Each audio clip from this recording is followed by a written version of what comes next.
નમસ્કાર દર્શક મિત્રો, પાટવી ગુજરાતી ન્યૂઝ ચેનલમાં આપનું હાર્દિક સ્વાગત છે। નવયુગ વિદ્યાલયના વિદ્યાર્થીઓ દ્વારા પ્રશંસનીય કાર્ય થયું।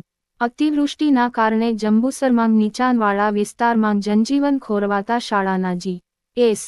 ઓમ ચોકસી, હેમરાજસિંહ ગોહિલ એલ.આર. અદિતિ રાવળ, દૈવીબેન પટેલે શાળાના બધા વિદ્યાર્થીઓને ફૂડ પેકેટ જરૂરિયાતમંદ સુધી પહોંચાડવા માટે આહવાન કરતા દરેક વિદ્યાર્થીઓ ફૂડ પેકેટ લઈને આવ્યા હતા, જે જંબુસરમાં નવીનગરીમાં નીચાણવાળો વિસ્તાર હોય પાણી ભરાતા આવા જરૂરિયાતમંદ લોકોને ત્યાં જઈને ફૂડ પેકેટ તથા બિસ્કિટનું વિતરણ કર્યું હતું। જી.એસ.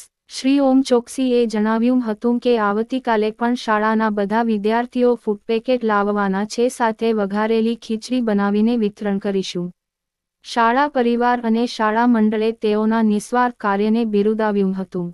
પાટવી ગુજરાતી ન્યૂઝ સહતંત્રી મનુભાઈ ગોહિલ કહાનવા।